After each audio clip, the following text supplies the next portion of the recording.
Seguimos con las muestras y ahora cambiamos por completo de tipo de muestra.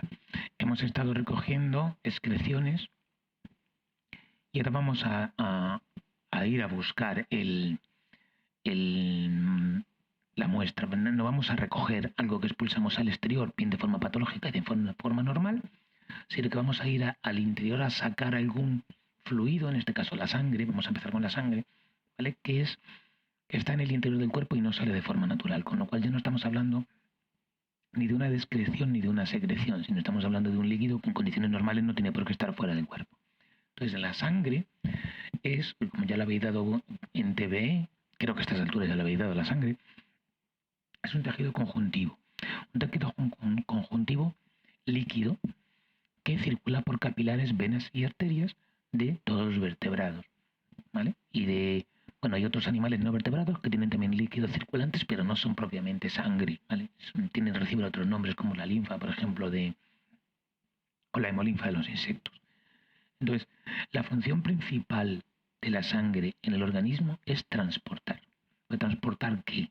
¿Vale? Pues transporta nutrientes procedentes del aparato digestivo absorbido en el intestino hacia los tejidos, transporte de oxígeno procedente del aparato respiratorio de los capilares hacia los tejidos, transporte de hormonas procedentes de las glándulas donde se producen, por ejemplo, la glándula suprarrenal, hacia sus dianas, ¿vale? Hacia donde tengan que ejercer su función, transporte de desechos procedentes de los tejidos hacia el aparato excretor, por ejemplo, lo que decía antes, la urea o la creatinina, y transporte de dióxido de carbono procedente de los tejidos hacia el aparato respiratorio. El oxígeno hemos respirado, lo hemos utilizado en el metabolismo celular. Las células producen dióxido de carbono como producto de desecho que se devuelve a la sangre y va a ser eliminado de dos maneras. Por una parte, combinado químicamente, o sea, mediante una reacción con el amoníaco procedente de la descomposición de las proteínas para formar urea y se va a eliminar de forma líquida por la orina, pero también se va a eliminar en forma gaseosa a través de los pulmones en el intercambio gaseoso que también habréis dado en técnicas básicas de enfermería. Con lo cual, claro, la sangre tiene muchísimos elementos que vamos a poder analizar para saber si están dentro o no están dentro de ese rango de normalidad que nosotros estamos intentando comprobar. Entonces, como es un tejido conjuntivo, como os decía, está formado por dos tipos de componentes. Por una parte, las células y derivados celulares, como son los glóbulos rojos, que son los eritrocitos, que son las células que transportan los gases unidos a la hemoglobina, transportan el oxígeno, recibe el nombre de oxihemoglobina, y luego suelta el oxígeno y coge el dióxido de carbono, que se convierte en carboxihemoglobina y transporta hacia los pulmones. También tenemos los glóbulos blancos o leucocitos, que tienen funciones defensivas, ¿vale? del sistema inmune. Los hemos visto cuando hemos hablado del sistema inmune en el tema cuando hemos hablado de las vacunas, por ejemplo. Y también nos podemos encontrar plaquetas. Las plaquetas son restos celulares que están implicados en la coagulación sanguínea. Y luego, por otra parte, como cualquier tejido conjuntivo, como os decía, tiene una matriz extracelular. Es decir, un elemento que está fuera de las células, que ha sido producido parcialmente por estas, ¿vale? Que en el caso de la sangre se llama plasma, que es una solución acuosa, ¿vale? Es un líquido de base acuosa, de base agua, con multitud de moléculas que transporta, como las hormonas, la glucosa, la urea, las proteínas, etc., y también que forman parte de la propia estructura del plasma, como son la fibrina para la coagulación u otras proteínas como las lipoproteínas que transportan las grasas. Daros cuenta que la grasa no es miscible con el agua, la sangre tiene una base acuosa, con lo cual para transportar grasas tienen que estar unidos a algo. Ese algo son lipoproteínas, son unas proteínas transportadoras de grasa. Entonces, todos estos elementos, tanto los celulares como los extracelulares, están estudiados, están comparados y se han establecido valores de referencia fuera de los cuales se puede pensar en la existencia de ciertas patologías. Y aquí hay tal cantidad que esto sería una locura. Entonces simplemente vamos a hacer un breve índice. Entonces, se puede hacer un análisis de tipo hematológico, que es en el que se buscan alteraciones de los elementos propios de la sangre, como número, forma, proporción de células sanguíneas, coagulación, contenido en hemoglobina, contenido en fibras, etc. O sea, características de la propia sangre en sí. Luego también se puede hacer un análisis inmunológico, que es en el que se busca la presencia de anticuerpos o de antígenos. Estamos todos ahora muy al día de este tipo de análisis. Se puede hacer una gasometría, que es cuando se busca la proporción de los gases sanguíneos, dióxido de carbono CO2, dióxido de carbono CO2 y oxígeno. Se puede hacer un análisis bioquímico, ¿vale? Que este quizás es el más amplio, en el que lo que se buscan es fallos metabólicos o problemas metabólicos originados, o sea, que se manifiestan en la sangre. O sea, hay un problema en el ciclo de la urea, pues eso va a expresarse en la sangre de una manera determinada, con un nivel diferente de urea. Lo mismo me pasa con problemas hepáticos o con problemas en general. Entonces, a veces se buscan sustancias de tipo metabolito, es decir, resultado de reacciones químicas, como colesterol, glucosa, triglicéridos, urea, etcétera, ¿vale? Que voy a relacionar luego con algún tipo de problema. A veces buscamos enzimas, bien hepáticas como la transaminasa o la fosfatasa alcalina, bien pancreáticas como la amilasa o la lipasa, bien musculares como la creatina fosfatoquinasa, ¿vale? Que nos van a indicar determinado tipo de alteración. También a veces buscamos hormonas, como pueden ser hormonas tiroideas, hormonas sexuales, hormonas trópicas, hormonas de distinto tipo. ¿De dónde se saca la sangre? ¿Vale? Como decíamos al principio del tema, del apartado, al contrario que las muestras anteriores, la sangre no la elimina el organismo porque la quiera desechar ni la expulsa al exterior porque sea útil fuera, sino que va a estar siempre dentro de nuestro organismo, por lo que la toma de muestra va a consistir en acceder a esas cavidades en las que se encuentra. Entonces, ya sabemos que la sangre se va a encontrar en, digamos, cuatro posibles localizaciones. El corazón, ¿vale? De difícil acceso y digamos, un poco traumático acceder al corazón. Las arterias, que son profundas, ¿vale? Que discurren de forma profunda y con una elevada presión sanguínea. Recordar que la sangre sale del corazón con la tensión arterial máxima y vuelve con la mínima, con lo cual en las arterias siempre llevan más presión. Las venas, que son más superficiales y tienen una baja presión, ¿eh? de circulación sanguínea, y los capilares, que son muy superficiales, con muy poca presión, pero con muy poco volumen. Entonces, en función de nuestra necesidad, vamos a ir a buscar la sangre a uno de los 4 sitios posibles. De los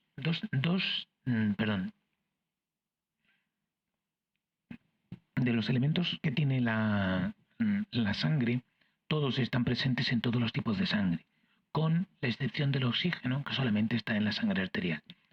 Es decir, en la sangre arterial hay oxígeno porque la hemoglobina está en forma de oxihemoglobina y está transportando el oxígeno, pero todo lo demás, las hormonas, los metabolitos, las enzimas, los glóbulos de todos los elementos, están en todas las sangres. Con lo cual, salvo que necesitemos estudiar ese oxígeno, vamos a utilizar sangre venosa. ¿Por qué?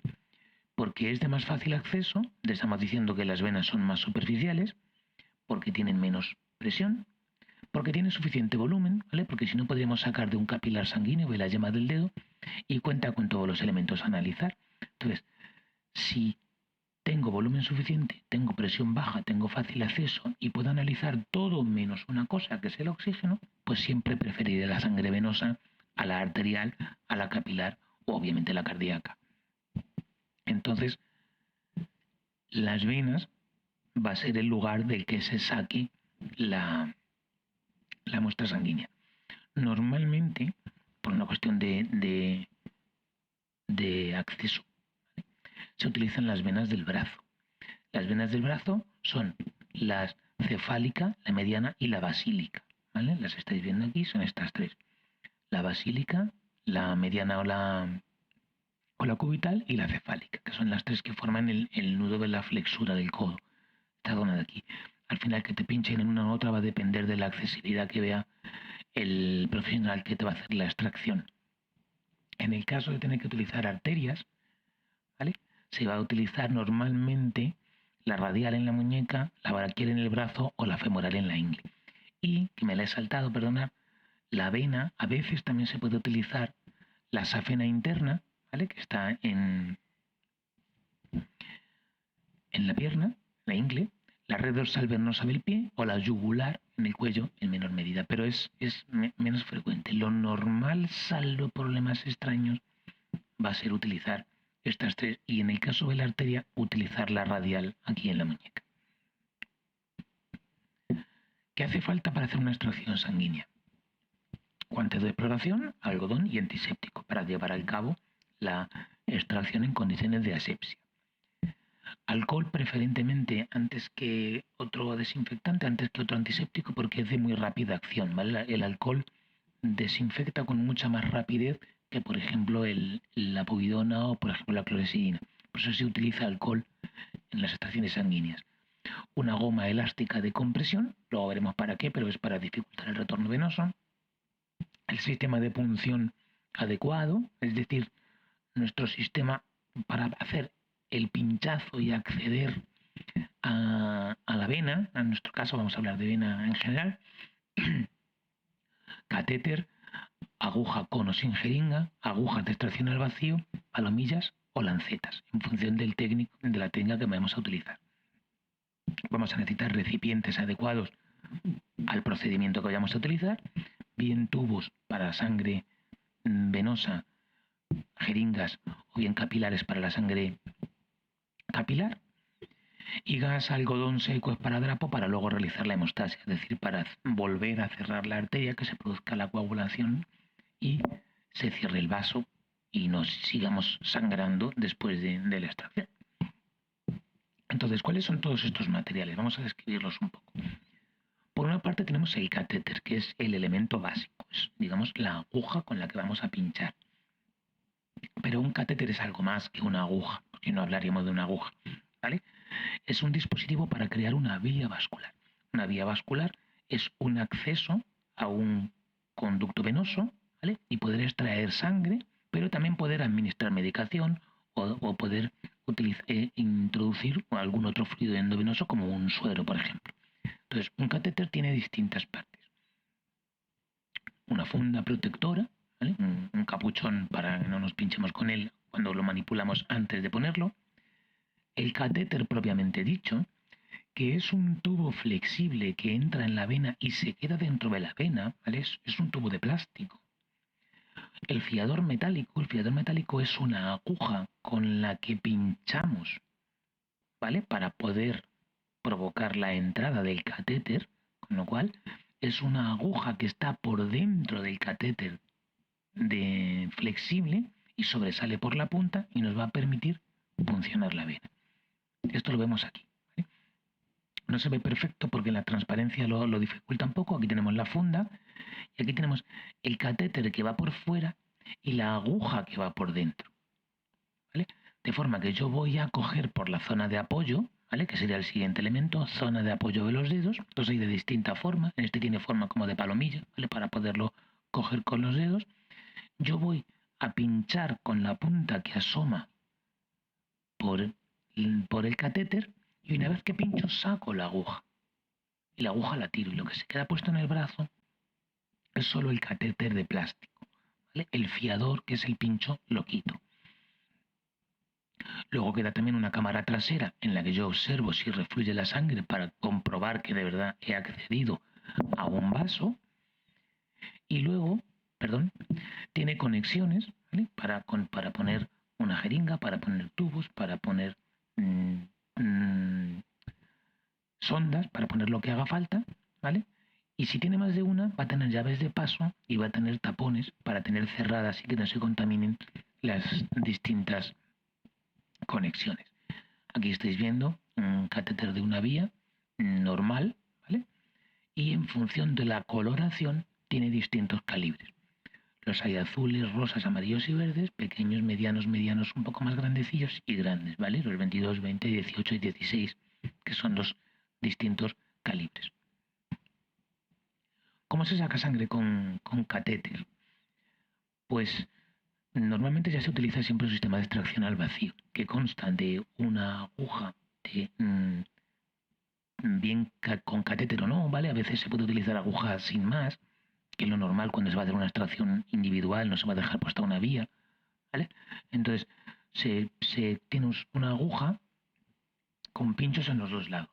Por un lado se hace la venopunción, o sea, se pincha la vena, y por el otro lado, ¿vale? Tienes la otra aguja más cortita con una fundita de plástico en el que se va a colocar el tubo, ¿vale? Que va a recoger la muestra sanguínea.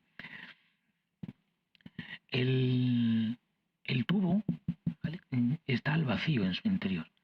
Entonces, cuando se pincha en sistema, en la parte de atrás del sistema de vacío, la depresión que hay dentro del tubo va a abrir la valvulita que tiene el catéter por la parte de atrás, ¿vale? Y se va a llenar de sangre. Una vez que se llena de sangre, deja de haber vacío, con lo cual deja de ejercer presión y se cierra otra vez el sistema y podemos volver a cambiar la aguja, ¿vale? Si este sistema ha sido un sistema de vacío con portatubos, digamos, y con palomilla, con un catéter largo y el portatubos y los distintos capuchones. Entonces, esta es la aguja que entra en la vena, ¿vale? Y aquí hay otra aguja que está protegida para que no se pinche el profesional, y tiene ahí un sistema de retención mediante una válvula de goma. Cuando se pincha el tubo, ¿vale? Se retrae y la válvula se abre por la acción de vacío que tiene el tubo. Entonces va a absorber la sangre. Que se utilice este sistema o este sistema depende muchas veces del enfermero y de sus preferencias, ¿vale? Por uno se manipula un poco mejor, otro se manipula un poco peor, uno tiene costumbre de utilizar un sistema o de utilizar el otro. Para eso hay que complementarlo con los tubos. Los tubos son, como os estaba diciendo, unos tubos de plástico, pueden ser de cristal, normalmente son de plástico, con un tapón perforable y con un color que indica el anticoagulante, el producto que lleva en su interior, ¿vale? Y que va a estar relacionado con el análisis que se va a llevar a cabo. Aquí tenéis los distintos tapones que existen, que nos van a indicar el contenido del tubo, y eso está relacionado siempre con la prueba. Entonces tenemos rojo, oro, azul, lila, verde, naranja, beige, azul marino, blanco y tapón gris. Cada uno tiene su indicación y obviamente no lo tenemos que saber de memoria, pero en su momento sí que tendréis que dominarlo si vais a trabajar en análisis de sangre, porque bueno, cuando tú te mandan tienes que preparar el material, tienes que controlar un poco estos elementos. Otro material que se utiliza para la extracción de sangre, en este caso para la sangre capilar, es la lanceta. La lanceta es simplemente una agujita, ¿vale? Una agujita que se utiliza para punzar en la yema del dedo y sacar una gotita de sangre. A veces se utiliza de forma manual, una lanceta cogida con la mano, otras veces se coloca dentro de un soporte que tiene un muelle, ¿vale? Y un botoncito, con lo cual se carga, aprietas el botón, da el pinchazo y extrae la gota de sangre. ¿Cómo se recoge esta gota de sangre? Pues viene en un tubito capilar, que es un tubo de cristal muy, muy, muy fino, que en cuanto toca la gota de sangre, por la tensión superficial de la sangre, se va a llenar. O un porta de un microscopio, ¿vale? Un porta objetos de un microscopio en el que se pone la sangre y se hace un frotis con otro porta para analizar. O una tira reactiva, por ejemplo, para una máquina de medición de glucosa se pone directamente la gota en la tira reactiva para el análisis. Y otras veces se utiliza una aguja de gases, ¿vale? Que es una aguja, una jeringa de gases que se va a utilizar para la extracción de la sangre arterial, y que vamos a ver después cuando veamos cómo se realiza este tipo de extracción sanguínea. Aquí tenéis resumidos un poco todos los elementos. tenemos los tubos capilares para la recogida de la sangre capilar que hemos obtenido con la lanceta de distintos calibres con el portalancetas y resorte, las tiras reactivas para recoger esa gota de sangre o el portaobjetos. Y luego, por otra parte, las jeringas de gases para la obtención de la sangre arterial. ¿Cómo se realiza la extracción de sangre? Vamos a ver cómo se realizan los tres tipos de extracción de sangre, tanto la venosa como la arterial como la capilar. En el caso de la venosa, se elige el lugar para la venopunción, elegimos la vena, la cefálica, con la que sea, se pone la banda de goma 10 o 15 centímetros por encima del lugar de la punción para dificultar el retorno venoso, es decir, la sangre va a fluir por el brazo hacia la mano, por las arterias que están más profundas, y al volver por las venas que son más superficiales se van a ver retenidas por la goma, con lo cual se va a acumular la sangre en la zona puncional y va a ser más fácil de extraer y de visualizar sobre todo la vena. Se higieniza con algodón empapado en alcohol, se pincha, se cambia de tubo, se coloca una gasa, se comprime, se etiqueta y se envía al laboratorio. ¿Cómo se extrae la sangre capilar? Pues es más sencilla todavía de describir, luego hay que hacerlo. ¿Vale? Se selecciona el punto de punción, normalmente el pulpejo del dedo, se higieniza con con algodón empapado en un antiséptico, se realiza la punción, se desecha la primera gota, se recoge las siguientes, viene en capilar, viene en tubo, viene en tira reactiva directamente, se comprime con una gasa hasta que deje de sangrar, se etiqueta y al laboratorio. ¿Cómo se extrae la sangre arterial? Lo primero, advertir al paciente de que la técnica es dolorosa, ¿vale? La punción es profunda, el ángulo en el que se pincha es muy vertical, con lo cual, bueno, pues no es un análisis normal y va a doler. Se elige la zona, se higieniza, se realiza la punción dejando que la jeringa se llene sola por la propia presión de la arteria, se realiza la compresión durante 5 o 10 minutos o se venda, ¿vale? En función del lugar elegido, y se observa que se detiene la hemorragia porque se puede producir una hemorragia y un hematoma importante. Se etiqueta y se envía al laboratorio. Aquí veis en un brazo un poco artificial cómo se realiza una técnica de extracción de sangre arterial y cómo de profunda es y cómo de vertical es el pinchazo, hasta el punto de que, bueno, según lo ve uno, un poco pues no es lo que uno está acostumbrado a un análisis de sangre.